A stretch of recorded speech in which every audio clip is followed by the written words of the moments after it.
Welcome to the AgEmerge podcast, brought to you by Ag Solutions Network. Your farming challenges are unique, so your practices should be too. We're here to share emerging ideas, build connections, and provoke conversation.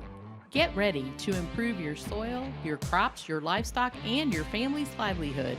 I'm your producer, Kim Chase. And I'm your host, Monte Bottens. Thanks for joining us.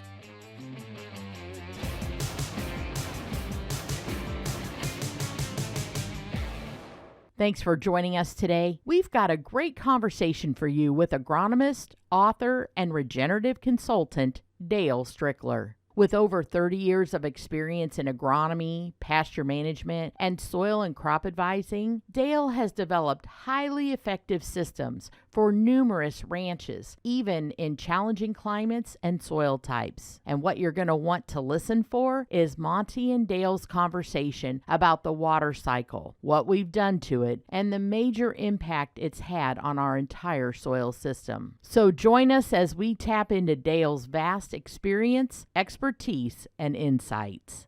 Well, welcome everyone to this episode of the AgEmerge podcast. I'm really glad that Dale Strickler could take some time and be with us today. Welcome, Dale. How are you? I am excellent. Thank you for having me. Well, I'm glad to hear that. And Dale, you have a busy schedule. You travel all around. We catch him today in Chicago, Illinois, but he's from Wichita, Kansas. Give us a little bit of your story and the farm you grew up on there in Colony and just kind of backfill your story for everyone listening. So, Colony, Kansas, population about 300. Grew up on, when I tell people that I grew up a poor sharecropper son, and that's factually accurate. My dad began as a sharecropper, knocking on doors, asking to rent farmland. Started with a 300 farmall tractor and a planter and a disc, and then and knocked on doors and tried to rent ground, and eventually kept expanding and just worked extremely hard and got a location where he could raise some hogs and then some cattle, and just kept growing and eventually came to farm and own several thousand acres. And so became very, very successful. And so when I did not show the same aptitude for farming that my father did. I was a dreamer, and I was the kid who would stand in outfield during baseball games and watch the butterflies instead of pay attention to the fly ball going over my head. And my dad sent me to disc a piece of farmland that was about 10 miles away, which is a long, long tractor drive. And he said, when you get there, don't, if it's too wet, and he showed me how to tell if it's too wet, he said, don't disc it. We grew up in an area of very heavy clay. Well, I got there and I said to myself, it was too wet to disc, clearly. But I didn't want to have to repeat the trip at a later date. So I disked it anyway. And my dad went to plant that field and then came back that evening. He called my younger brother and I into the room, and I was probably about 14 or 15. And he said, boys, it's come to my attention that one of you is smarter than the other. He said, so Dale, you're going to go to college, and Jeff, you're going to stay here and farm. And then he looked at me and he took a chunk of that clay soil that had been disked wet and set it on the table and hit it 3 times with a ball peen hammer, and it didn't break. He said, Dale, you're not smart enough to make a living farming this blank soil. So I went to college. My brother, who was more intelligent stayed home and farmed. And but when I got away, when I was growing up, I had zero interest in agriculture. I was interested in nature and ecology and biology and natural systems. And to me, farming was the exact opposite of those natural systems. Here's the farming world, it's bare soil, dust, and desolation. And here's the interesting stuff over here in the woodland or in the prairie or in the creek or the pond. That's where the interesting stuff is. And when I was in college, I got exposed to my crop science professor handed me a magazine one day. And I just took crop science class because on a lark. Was actually wanting to be a biology teacher. And I took crop science, just thought, oh, this might help out on the farm. And my professor handed me this magazine put out by the Rodale Institute called New Farm Magazine. And it was full of all kinds of ecological ways to farm. And I was absolutely fascinated. I read that book or that magazine cover to cover. It had a reference in it and it was talking about cover crops. And it was talking about, all the integrating livestock into cropland and all these things that really nobody was doing in the 1980s, except a few select hippie farmers, and it had a reference to a book in there, had a little excerpt of a book called Tree Crops that was written by a geographer in 1929. And it talked about, if you think about how the agriculture in the Corn Belt is now, it's corn, soybeans, used to be forest. They cut down all these forests to plant corn and soybeans to feed pigs, which are a natural forest animal that eats oaks, acorns, and hickory nuts. Mm-hmm. And we cut all that. Pigs used to grow up in forest for free. They got fed for free in a system that didn't need any cash input. And we cut all that down, plowed it up to grow corn and soybeans so we can raise pigs. And that approach just made so much sense. It's like, and we spend a massive amount of money fighting nature. Massive amount of money and misery fighting nature. It's kind of like the city of New Orleans. How much money do they spend building those dikes to maintain a city below sea level? It's really a never-ending effort to maintain a city below sea level. And it's a never-ending effort to maintain an agriculture system that fights nature. So that's and after I end up getting a master's degree in agronomy, a focus in rangeland management, and taught agronomy for about 15 years, and then at a community college, and entered private industry. And the thing is, with private industry and agronomy, the good jobs are basically selling something, selling nitrogen fertilizer, selling herbicides, selling, it's never been anything I really believed in. And I'm not anti-herbicide. I'm not anti-fertilizer. They're very often very helpful tools. I'm not anti-jalapeno peppers either, but I don't want a meal of jalapeno peppers. They're a spice. In the same way, I don't want an agriculture that is completely dependent on Roundup Ready everything. and BT everything, and our dependence on petrochemical inputs and genetically engineered crops is really rather alarming. And our distillation of our agriculture down to just really two crops over most of the United States, corn and soybeans.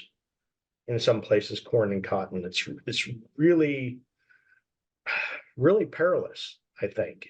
And so after selling inputs for a long time and not really feeling comfortable, being in the position where I'm financially punished if I don't recommend things to farmers that they don't really need. That's where regenerative wisdom came about. Like I basically sell advice to farmers, customized plans of how they can generate income from their farm, maximize their income from their farm using free inputs, basically sunlight, rainfall, atmospheric nitrogen as the major inputs, using diversity and mineral cycling and all those natural processes. How do you optimize those to make optimal profit and have a pleasant lifestyle that makes you happy and keeps your farm sustainable long term? That's how regenerative wisdom came about, Well, with some Dale, prodding from my wife. well, that's So, good. You always need prodding who from is your my wife, business partner. and hopefully it wasn't with an electric prod. Just No, it was the old fashioned baseball bat. okay, no No, cattle prod. Okay, that's good. I'm kidding. No, uh, no, it uh, sometimes you need someone externally to tell you what you already know that you need to do, the direction you really need to go, and to give you the confidence to go out and make that leap. And so that's how regenerative wisdom came about. Well, prior to Regenerative Wisdom is when I met you. I believe we met Hmm. maybe at No Till on the Plains or something. It was about eight years ago or so when I Hmm. was really exploring bringing cattle back to our corn soybean farm. And Uh-huh. I talked to you on how to design different cover crop mixes timed throughout the year to in Hmm. order to plant those to feed the cattle, and so that you helped me get my start on that, and I really appreciate it. Hmm. And we've that's always a moving target. You're always changing and modifying, and as you learn Yeah. what you need, right, within your Uh-huh. cross and all those kind of things. So I really, really appreciate that. And I think it's interesting, um, that you're now able to offer that um, wisdom as a service, essentially, consulting Hmm. as a service. And I think that's great. So, yeah, Google it, Regenerative Wisdom. I think, is it regenerativewisdom.com is your website? Yes, sir. And Yes, he's it got is. all laid out there on the process that he goes through and his team that works with him. And there's some good information on there. But, Yeah. I really wanna dive into that, but, in order to really be an expert, you have to write a book, and, um, now not are you just a single expert, you're a triple expert, so you have offered 3 books now, correct? And talk to me Yes, about I that have. process, how that came about, what inspired you to do that, and just maybe the impact that they've had for farmers. Well, probably the highest praise for it for my first book, The Drought Resilient Farm, um, came from one of my former students. I took some photos at his place and incorporated them in the book. So I gave him a free book. It was kind of thanks for letting me take pictures at his farm. And I called him up later and said, "What'd you think of that book?" He said, "I'll be honest with you. This is the first book I've read cover to cover since Green Eggs and Ham in second grade." He said, I'm dyslexic. I don't like to read. But I read this book cover to cover. And that was, I mean, obviously I still remember that. That was one of the highest forms of flattery I think I could have ever received. But what prompted me to write my first book, The Drought Resilient Farm, was the summer of 2012. And a number of experiences I had that summer. And I had neighbors who were farming right across the barbed wire fence from each other. This neighbor that was conventional tillage, corn, soybean rotation, their corn made zero. Completely zeroed out, didn't put on an ear. Of course, 2012 was pretty tough. And I saw basically 4 farming systems all side by side in the same geography, just within a mile or two of each other. There were people that were no-till corn and soybeans, and their corn made about 40 bushel pretty consistently. There were people that no-tilled corn into wheat stubble. They made about 80 bushels an acre. People who no-tilled into wheat stubble, long-term no-till, and a cover crop history, which was only a few individuals in 2012. Cover cropping is still not real big in the area. But people who had that cover crop history, they were doing about 120 bushel an acre. And this is all on the exact same rainfall and in an area of really pretty uniform soil type. About 80-90% of the soil in this area would have been the same soil unit on an NRCS map. I'm like, holy cow, this is going to make people no-till and cover crop for sure. And I think and they didn't. just to insert though, in southeast Kansas, where you're This was north central Kansas. Oh, north central. Okay, so the typical yield up there would have been in a good year, 200. What? How much? About 160. 160. On so dry even land. in an extreme drought, they were within 75% of their average yield. Yes. Okay. Yeah, essentially on about one good rain that summer. So that inspired some book writing and some thinking. Yeah. So that inspired part of the writing. It's like, why isn't everybody doing this? And the other experience that summer was, of course, the pastures all dried up and the cows were out of things to eat. And so a number of government, state and federal government agencies sponsored meetings on managing drought, for how to manage livestock in a drought. And I went to a couple of these meetings and they had almost the exact same form. The first hour, someone got up and defined a drought for an hour. That's good to know. Yeah. The second hour was basically telling us how dry it was. Here's how much rainfall you get, how much normally we get. Here's how dry we are compared to this year in history and so forth. And at the end, someone would hold up their hand and say, well, what do we do about it? And they'd say, oh, wean early and sell your cows. So basically your choices were to do nothing. And buy hay, that's more expensive than ever because everybody wants hay and you can't grow hay. Yeah, you can buy feed at astronomical prices, Mhm. Or you could sell your calves at, early, which means that your income that year is reduced. Or you could sell your cows on the drought market when they're worth half as much. And then when it starts raining, you can buy them back at inflated prices.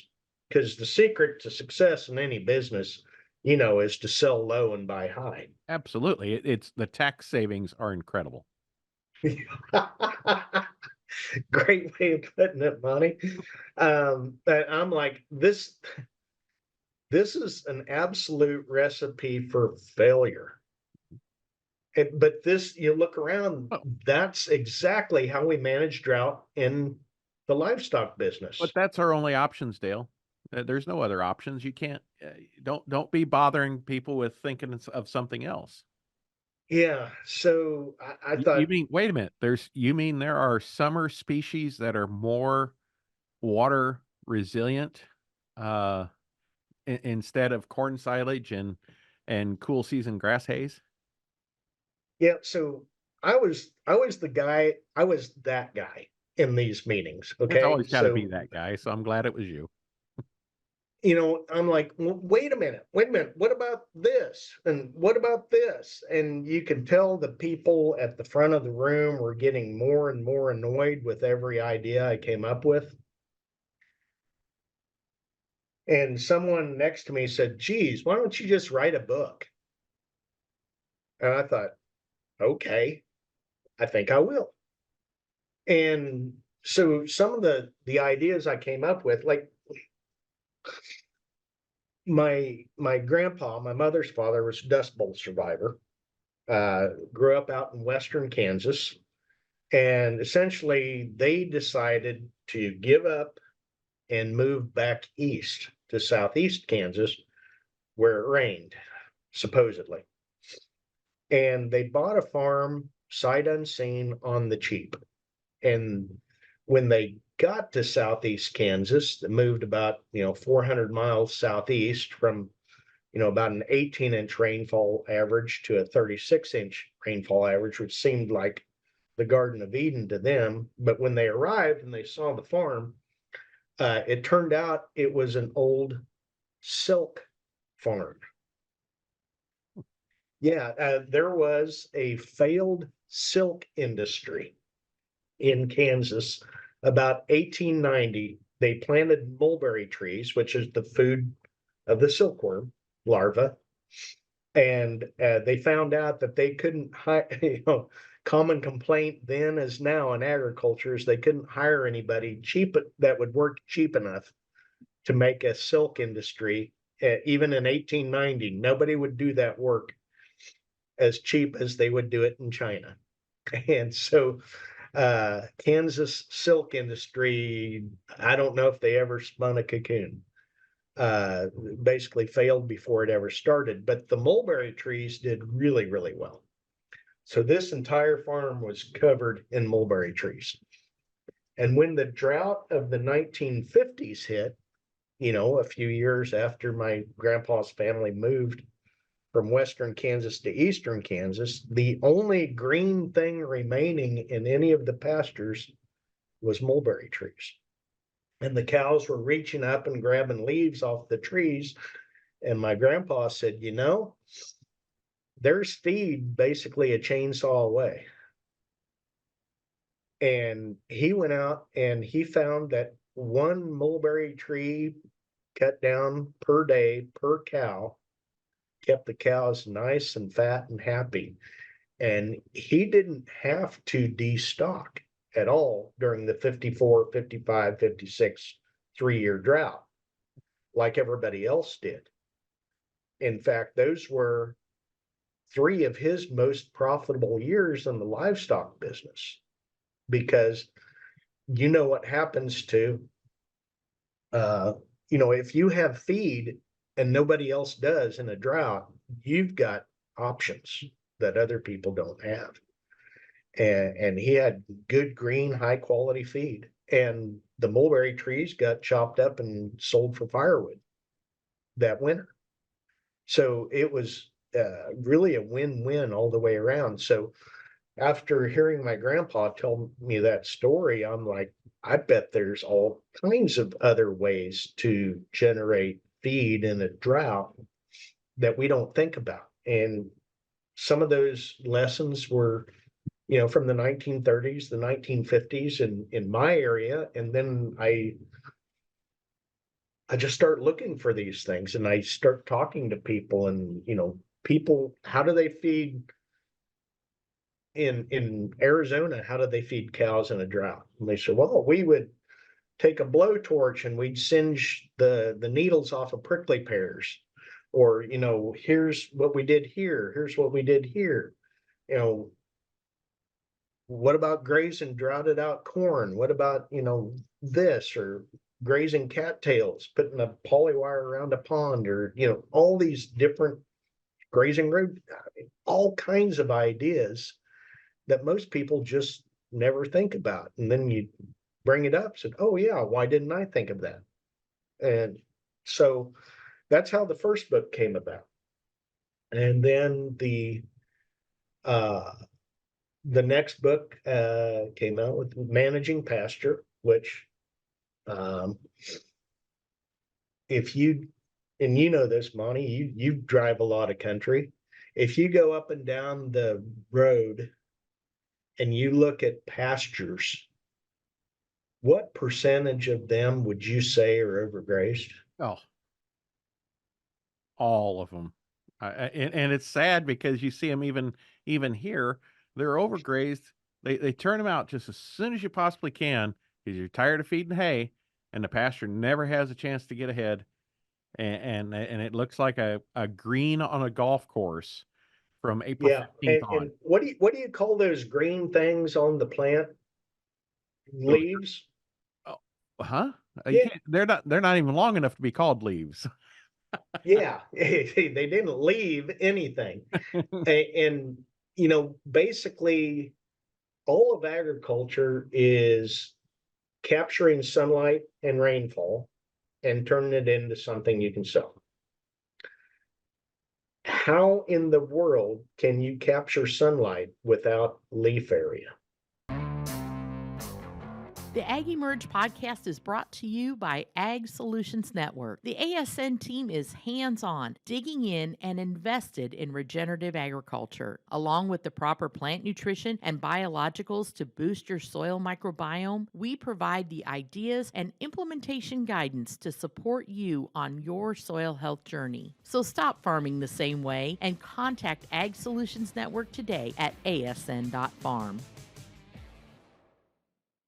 Our pastures, the potential of our pastures are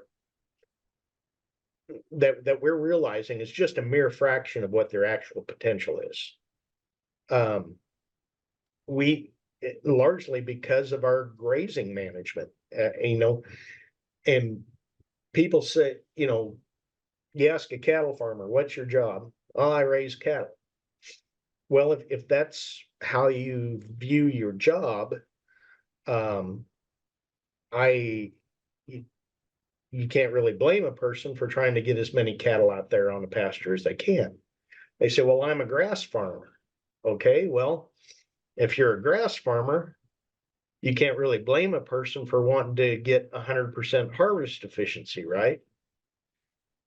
But if you change your mentality and you say your job is to harvest sunlight and rainfall, all of a sudden you see every photon of light that strikes bare dirt or brown grass as a waste of a resource that you can't go back in time and recover. Capturing rainfall. The research is clear. Overgrazed rangelands, water runs right off. Properly grazed rangelands, rainfall soaks right in. And when you completely change your mentality from I raise cattle or or even I raise grass to I harvest sunlight and I capture rainfall, the world all of a sudden opens up to you of potential. And you'll see opportunity. The first thing you will see is incredible waste of opportunity. And once you see those waste of opportunities, you start to think of ways to take advantage of those resources that you never really thought about.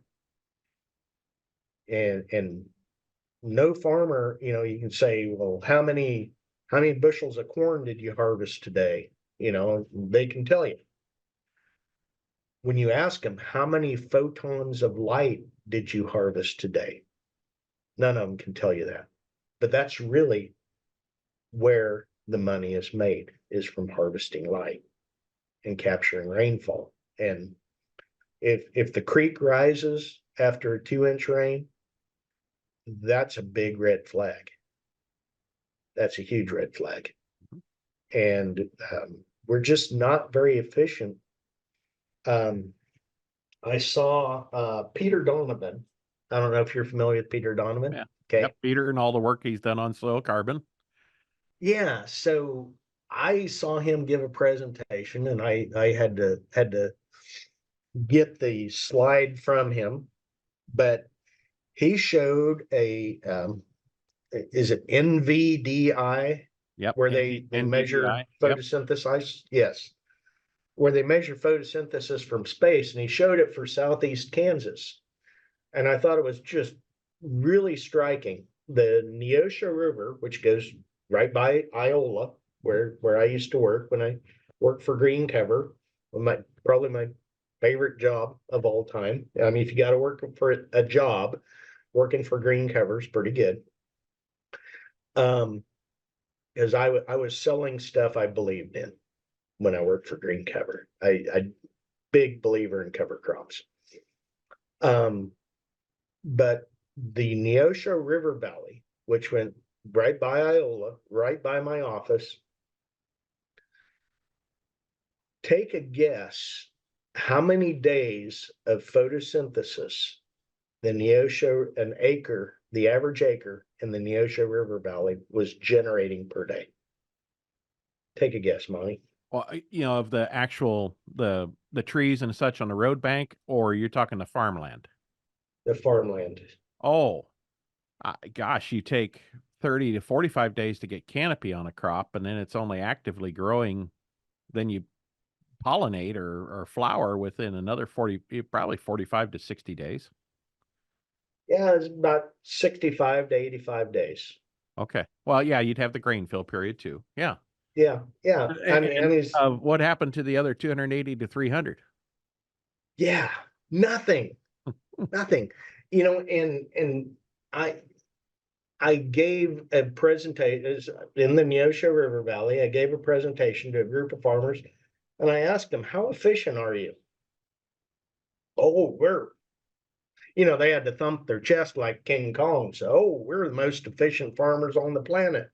We raise this many bushels per this many people. There's billboards in Kansas. One Kansas farmer raises 155 people, feeds 155 people plus you. And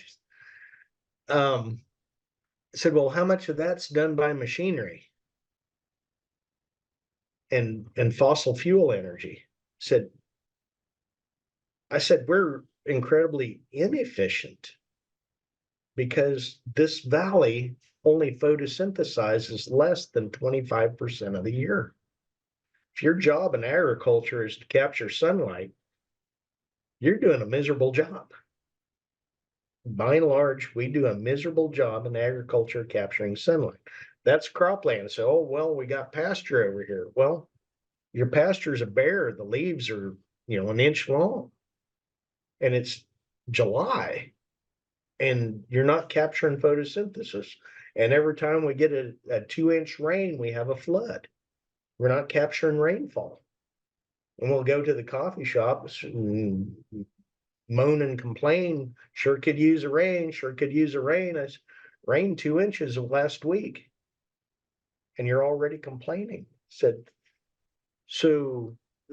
that's essentially how how I advise people in regenerative wisdom, how do we change this situation? How do we alter our situation so that we are capturing more sunlight? How are we capturing more rainfall? And the other free input that we largely ignore in conventional agriculture is atmospheric nitrogen. What percent of the nitrogen taken up by our crops or our livestock are biologically derived? That's a potential free input that we often ignore. And so, how do we design a system where we're capturing all the sun, we're capturing all the rain, and all of our nitrogen, which is necessary for protein, is coming from the air and not from the co-op? And my brother works at a co-op. I love my brother, and I love the people that work at co-ops, and I'll buy products from them. But if I'm buying nitrogen fertilizer, to me, that's a red flag that there's something I'm not doing correctly in my system. Well, very good. I wanted to talk to you a little bit about, well, do you want to share about your third book before we move on? uh, Thank you. Thank you for the plug. I appreciate that. No, no, that's fine. Restoring your soil. And so I was actually writing it sort of simultaneous with my drought resilient farm. I would basically, as a thought came to me, I would capture those thoughts on paper, and then I started shuffling it. Well, I've really got two books here. So in the restoring your soil one, it was really probably the first one I completed and the last one I finished. Or that seems oxymoronic to say that,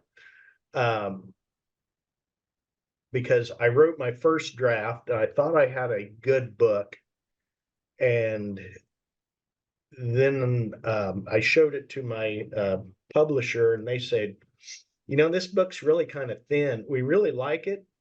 We like what you got. Can you add more? And they said, we'll give you a year to add it to it. And so when I first wrote the book, the first draft, it was basically all just my thoughts. And so what I did is I went out and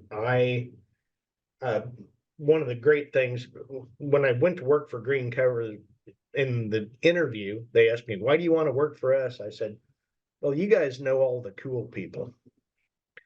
I was sitting there in the interview, and, Gabe Brown called, and, Joseph Mercola called. It's like, wow, one of the leading alternative health people and the leader of the regenerative ag movement both calling within 10 minutes while I'm sitting here.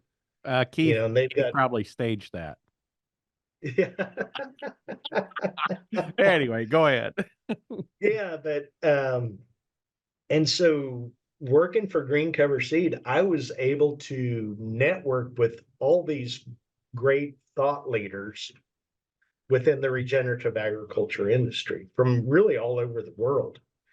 And so between that and the miracles of social networking through electronic media nowadays, I got acquainted with all these different people who were doing all these really interesting things from all over the world throughout history. And some of the people I talked to are archaeologists who were studying Central American methods of growing crops on floating gardens, chinampas, down in Mexico City, and Africa, Kofi Boa from Africa, and the Al Baydah project in Saudi Arabia, where they're growing on 2.5 inches of annual rainfall. And it's like, holy cow, how in the world do you grow anything on 2.5 inches of annual rain?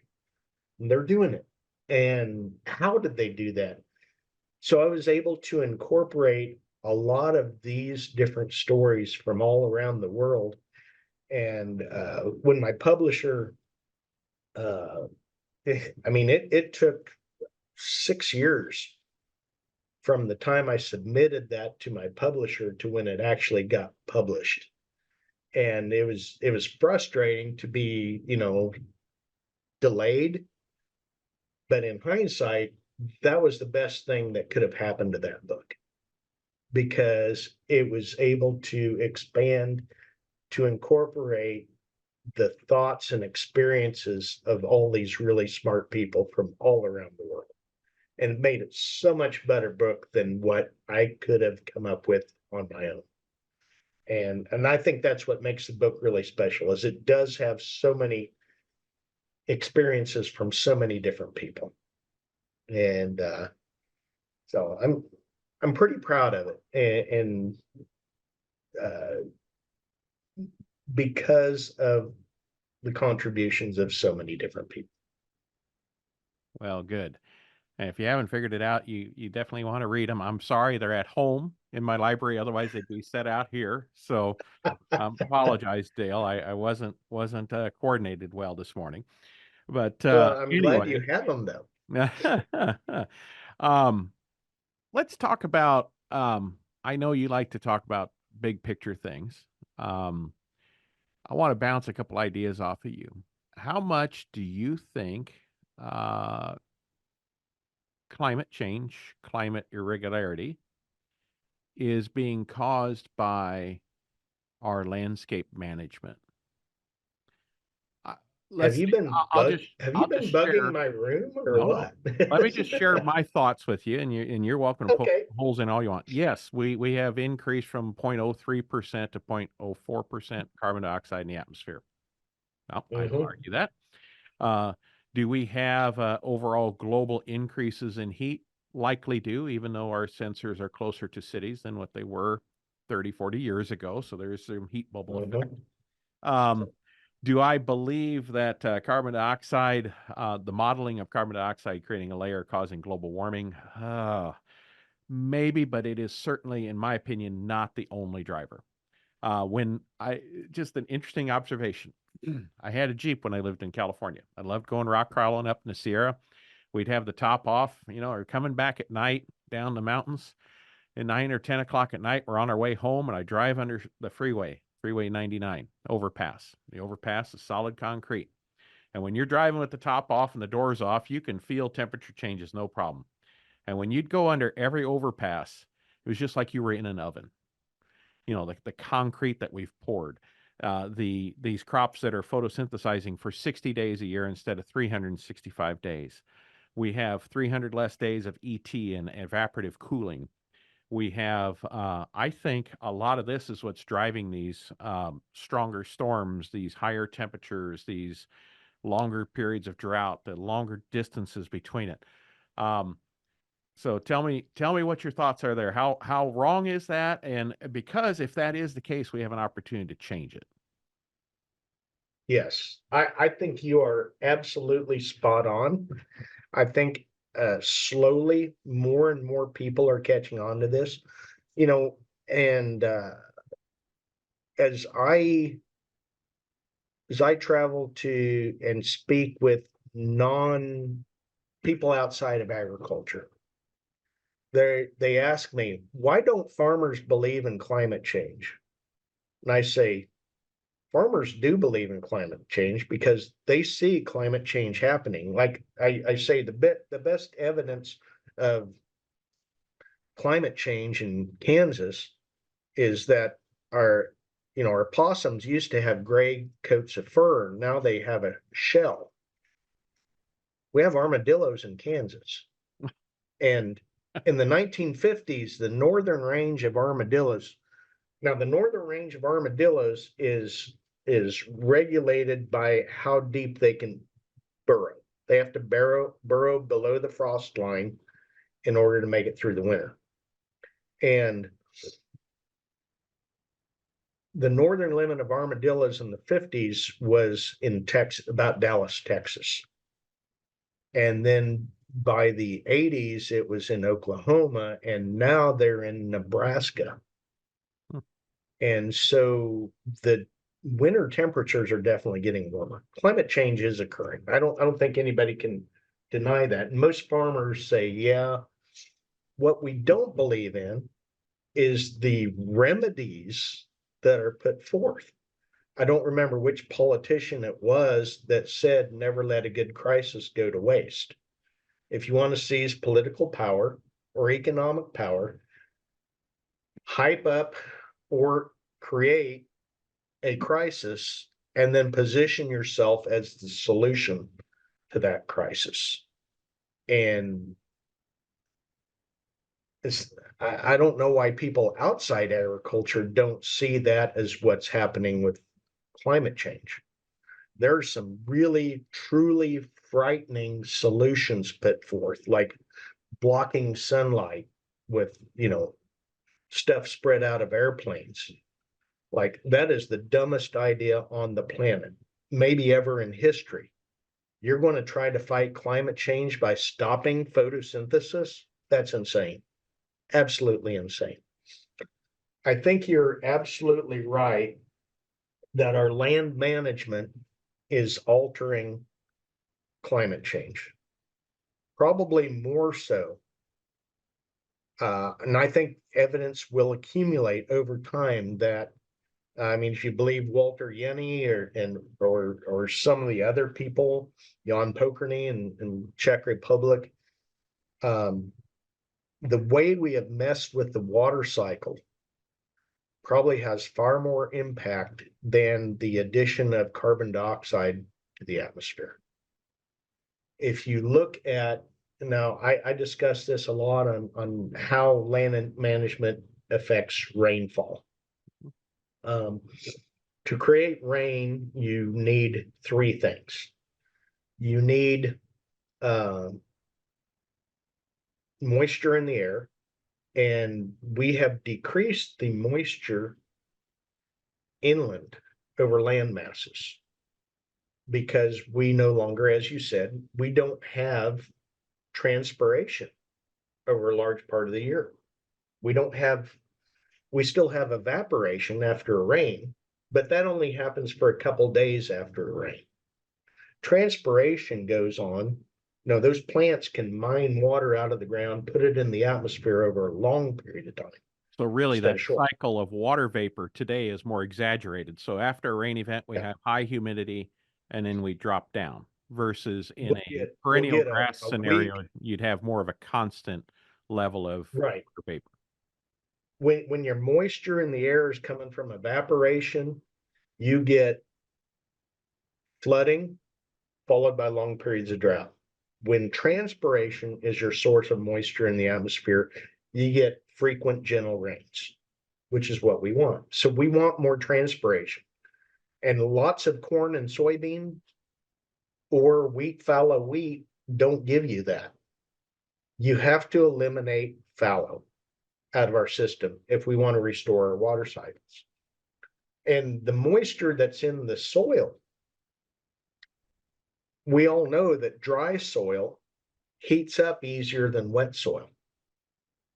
And because of the tillage that we've done over time, and I should say that the first thing you need is moisture in the air, and the second thing you need is for that air to cool down below the dew point to trigger a rainfall.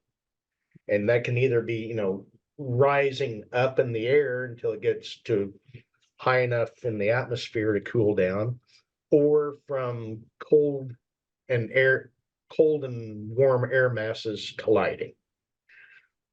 When you have bare soil, particularly tilled soil,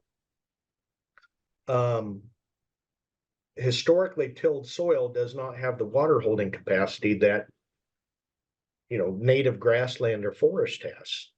It just doesn't have the organic matter anymore. We've destroyed our soil organic matter in pursuit of tilled grain crops so that our soils don't hold water anymore. And dry soils, water has a very high specific heat. takes a lot of energy to change the temperature of wet soil. Takes relatively little to change the temperature of dry soil.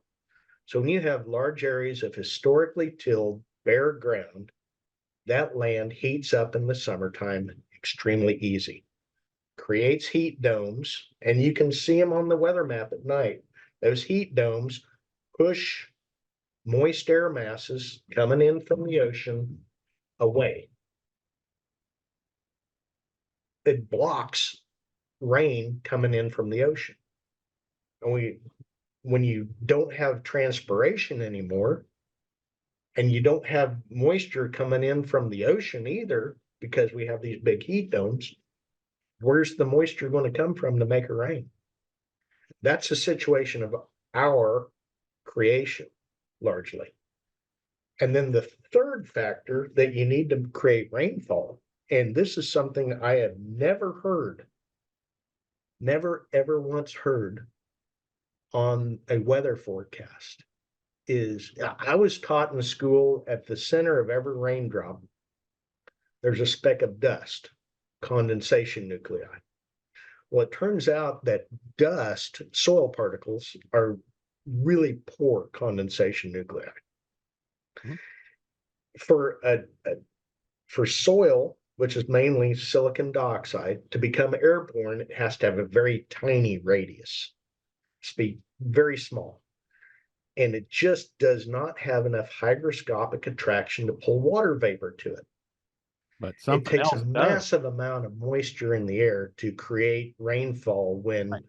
dust is your condensation nuclei. It's just not very effective. It creates flood drought cycles. Mhm. We want frequent gentle rain. Where does that come from? It comes from fungal spores, Mhm. airborne bacteria, and leaf inhabiting bacteria, fungal spores, um, volatile organic carbons from like plane trees. Mhm. Biology. We're Mhm. talking about biogenic aerosols is the term for it. And this was something that hardly anybody ever studied until recently. And now we're finding out that is the primary driver of frequent gentle rain. So how do you get more fungal spores Well, from you till more. That's what does it. It's- Well, that is you the need a problem. The sarcasm tillage, meter on this. the Yeah. the So tillage, and there's a correlation to that. Everyone has smelled a rain coming, okay? And yes. that aromatic smell is the fungal spores being released to Yes. that has been released before or is currently you are in the middle of it being released. There is Yeah. a connection And between. sometimes, right, when humidity rises, Mhm. a lot of these fungal spores, boom, become airborne. Mhm. And I've seen research that shows that when there's a certain level of humidity in the air, it triggers these fungal spores to trip like a little spring that sends them airborne Mhm. at several times the relative force of the space shuttle. And you wonder how these fungal spores get up into the upper atmosphere so quick. They are launched with absolutely tremendous force when you reach a certain stage of humidity in the air. And the person who first studied this link between uh, leaf inhabiting bacteria and fungal spores and rainfall was a plant pathologist who was trying to predict when disease would strike the wheat crop in Montana. And he said, okay, to have disease, you have to have the host, wheat, you have to have the disease organism, and you have to have the proper rainfall, the weather conditions. And so he said, if the spores and the rainfall occur simultaneously, we'll have disease. And so he tried to put together his prediction model, and he found out that they occurred together 100% of the time. It was almost as if the fungal spores were creating the rain. And if you think about it, natural selection, survival of the fittest, fungal spores that had enough hygroscopic, they need moisture, they need rainfall to survive. They need moisture on that leaf to survive. The fungal spores throughout eons that had enough hygroscopic attraction to create a raindrop to come back down to the leaf surface with the moisture they needed, they survived. Ones that did not survive. Mhm. This organism creates the conditions it needs, and the conditions it needs is rainfall. And and you start thinking about, okay, we're spraying fungicides all over the wheat crop now. We're spraying fungicides across the corn crop now. Mhm. Are we eliminating our rainfall We are potentially by getting changing the rid of our water cycle. diseases? Yes. We're messing with the water cycle and we don't quite understand it. And That's another one of the reasons why I've gone away from fungicides, is partly because we need them in the soil and decomposition aids of plant residues and such, but there's also mhm, this correlation to the local yeah, water cycle. and it's hard for me to tell someone, when I was working, consulting with people on wheat crops. I mean, fungicide at flag leaf on wheat is just, and I was told it's almost a guaranteed 30 bushel in your wheat crop. It's hard to tell people to forego that Mhm. when there's that kind of response. Um, but I do think it does have an impact, and the science is becoming really pretty clear that that the lack of biogenic aerosols is having a big impact on rainfall. People say, well, how do you make it rain then? I said, well, we need to make our land green again. We need to get the transpiration back into evapotranspiration. We need to replace the E with T in that. Get more transpiration with cover crops or perennials. And if we're on pastures, we need more leaf area out there. And that also helps cool the ground. We need to eliminate tillage. We need to get rid of tillage. What does another big question for you here. So, in driving back and forth this spring planting, you get a lot of time to think about things. And Mhm. I look at what we're doing with the grass-fed beef and what we're doing with the grazing, and you're out there, you just have a good feeling about it. You just have a gut feeling that says this is right. So now, how do you what does a post-annual crop agricultural world look like? What does it look like to have a perennial ecosystem-based agriculture? So, grasses, forbs, trees, those kind of things. How can we do that and provide the necessary calories and nutrition on a per acre basis to be supply what we need in relation to our current model? Mm. So obviously we have Hey, waste on the current model. We have all those kind of things. But and I know there's bigger questions like, well, if we don't figure it out in 40 years, it don't matter anyway. There won't be any soil left. I mean, there's all these kind of things we can go down. But I'm just saying, what does a post annual crop, because that's what drives the system now, right? Is annual crops. What does that look like in agriculture? so I think there's two broad models that we could look at. One is a perennial system based on, well, I'll say three. One is, like your grass finished beef. We're just going to live primarily off ruminant animals. And they're going to be not just our protein source, but also our source of energy, vitamins, minerals, etc. Mhm. And a lot of people are on a carnivore diet now. Um, and there's objections to that, of course, to say, okay, well, you can't feed the world on grass finished beef. or grass finished land. There's not enough land area. And then I turn around and look at the inherent waste in our current system. I said, well, if we're only using 20% of the sunlight that hits us in our current agriculture, why can't we be more efficient, with the right kind of perennial? And our pasture system is barely scratching the surface of what we could produce with grass finished beef. Who's to say, that we couldn't raise 4, 5, 6, 7, 8 times more beef per acre than what we are now if we were if we were to manage it with the same intensity that we manage a corn crop. I mean, in corn crop, very little has changed in status quo grazing management since the 1900s, really. I mean, big round baler, what else have we really changed?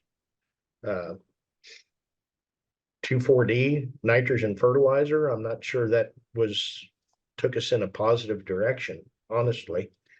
Could we apply, if you took corn, I mean, 1910, 1900, average corn crop in the United States was about 10 bushel. We come 17, 18-fold improvement over what we did in 1910 with corn. Could we not also make some of the same leaps forward in our grazing of perennial crops? I think we can. I think there's phenomenal leaps that we can make in grazing of perennial by capturing more sunlight, capturing more rainfall, biological fixation of nitrogen, biodiversity, so forth. If you want to learn how, I've got a book that I can recommend for you. But the second model, I think, is like what the Land Institute's doing in Salina, Kansas, the West Jackson idea. Can we take perennial prairie plants that tend to produce a lot of vegetation and not much seed yield, but have this inherent photosynthetic efficiency and a perennial root system and drought tolerance and a C4 physiology similar to corn, and breed those, basically try to do what has happened with corn or wheat over the past 4,000 years, and make those same, with our current knowledge, make those same genetic leaps. I mean, if you were to take a corn plant from 4,000 years ago and plant it in the field and even manage it like our, hybrid corn, it would make 2 or 3 bushel. Could we take prairie plants and make that same genetic leap within just a few decades? And, we have Kernza, which is a perennial intermediate wheatgrass that can produce a grain crop, not a super high yielder, 10 or 12 bushel, but that's a lot better than what wild intermediate wheatgrass, which produces an inedible seed, does. And in another decade, can we have 40 bushel perennial wheat? A decade, so we have that. Can we make perennial grasses produce like our annual grasses?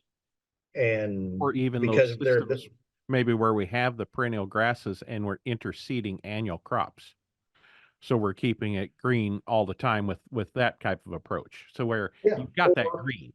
Yeah, or do pasture cropping, kind of like Colin Seiss has done in Australia. And other people, can we grow an annual with a perennial understory that provides pasture?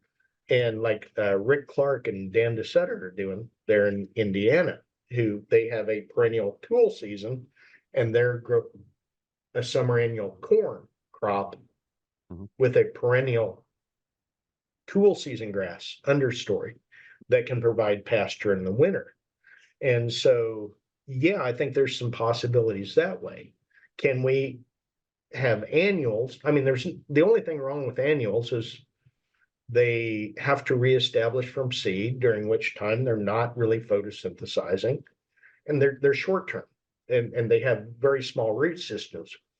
You layer the annual with a high seed yield on top of a perennial system, combine the advantages of both worlds, you can have a pretty good system.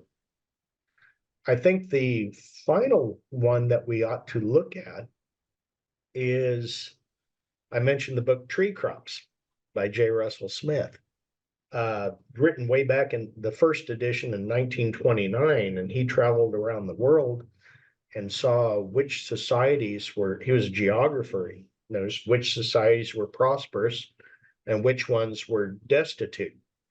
And he noticed that societies that were based on annual cropping all were destitute because they had basically destroyed their soil. He traveled around North Africa, saw the entire Sahara Desert, and he saw the ruins of once prosperous cities. Mhm.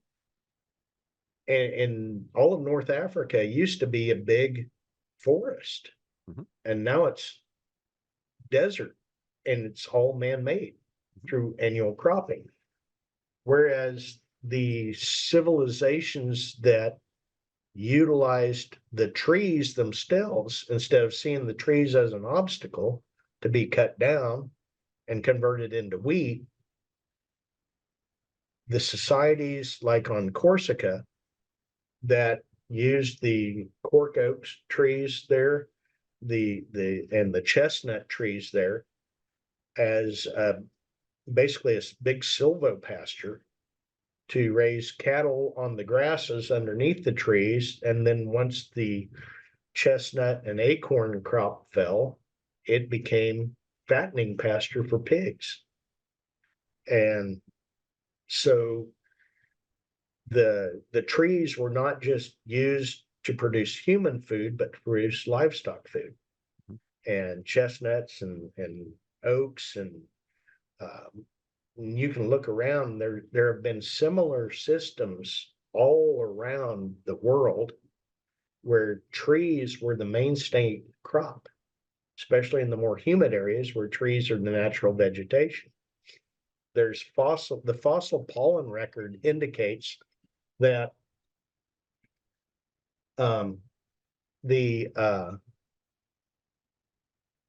the eastern forest of the United States prior to indigenous Americans being here was about 5% chestnut. Within a couple thousand years, that had moved to almost 50%. What was happening? Apparently, the Native Americans were not just passive hunter-gatherers, they were actively propagating chestnut trees Well, because they produced a lot of food per acre. where I'm at in Illinois, the prairie state, our rainfall amounts are such that we wouldn't be the prairie state had it not been for Native American management. You know, Yes, they use the fires management attract big game. burns and in order to bring the bison in to essentially convert it to extended prairie from the west. So, The fossil pollen record of pecan, mhm. if you look at it in the Missouri River Basin, the range of pecan moves upstream from the time of the original indigenous American settlement. The range of pecan continually moves upstream. Now, pecan nuts don't float upstream, Oh, Monty. come on now. The range of the pecan was human enhanced. Mhm. It kept moving farther and farther upstream to the north every year because of the management of indigenous Americans. Mhm. And one of the more fascinating things, not far from where I live in Wichita, they discovered what they believed to be the second biggest city of indigenous Americans in the United States, around Arkansas City, on the Arkansas River. And they estimate the population there was about 20,000. Now, you think about it. The limiting factor to population pre-motorized vehicle is how far all the food, this was without wheels, even wheeled carts or horses, any beasts of burden, because those were all brought in by the Spaniards. All the food to feed 20,000 people had to be within walking distance of that city. Monty, we can't do that right now with all of our modern technology. I never thought about it in the distance of the walking before. I appreciate that, Dale. I knew about Cahokia Mounds and the size of the city and such 10,000 years ago, and I never put that together. So interesting. Isn't that amazing? It's like, what did they know that we don't now? So and we'll never know, because that city, we think that the American Indians, I don't know if you've read the book 1491 but what we know about American Indians is basically on our observations of the ones that were still alive after smallpox wiped out almost all of them. There was a tremendous advanced civilization, and the tribes that were wiped out, like the ones there on the banks of the Arkansas River, were advanced farming and trading societies. They were the ones that got the smallpox. The ones that were living in a teepee out on the prairie in North Dakota were spared the smallpox because they really didn't interact much with other tribes. They were following the bison. It was the sedentary, concentrated, which then is, as now, concentrations of population predispose you to communicable diseases. And so it was their, I guess, their ability to create cities because of their food production that ended up being their undoing. But how much knowledge of food production was lost that we'll never regain? Well, as all of you are listening here, you're listening to Dale and I wax pretty philosophical here, but I think the important point to take home is we have done intensive farming in the past, and there's intensive farming systems that are available today that look significantly different than what we are even closely familiar with. So I think just looking to get the every last pound or bushel or ton out of what we're doing today is maybe not the right question to be asking. It's how can we keep the land green and keep a living system all the time? And I think asking those questions will lead us to these type of answers that we've been waxing on here. Is that a good way to say that, Dale? Is ask the right question. I think so. To get the right answer. Like I keep going back to how can we capture all the sunlight? How can we capture all the rainfall and change it into something useful? And maybe that something useful isn't one more bushel of corn. Maybe it's 10 more pounds of nitrogen. Maybe it's one more month of grazing. Maybe it's, pollen that makes rainfall. We don't need to look at ourselves as a corn farmer or a soybean farmer or a cattle rancher. When we change our mindset to I'm a harvester of sunlight, all of a sudden you say, okay, off this same acre in the same year, I can produce my 180 bushel or 200 bushels of corn. Plus, I can raise up my own weed control with this cover crop, or my own nitrogen with this cover crop, or my own insect control by incorporating these different species of plants that attract this predatory insect that eats my corn borer or eats my rootworm or so forth. There's an awful lot of opportunities that start coming to you when you become a harvester of sunlight. Couldn't have ended it better right there. I appreciate it, Dale. We've had a wonderful conversation, and I'm sure we'll continue to stay in touch on these things. But anything else we should have added while we were together here today? Nope, just check me out on regenerativewisdom.com, and look forward to hearing from you. And I want to really thank you for the opportunity to come on and talk. It's been fun. So it's Yeah. always fun having a conversation with you, Monty. Yeah, Dale, I appreciate all that you do to help people think differently and do differently. So you've made a huge impact. Thank you. Appreciate that.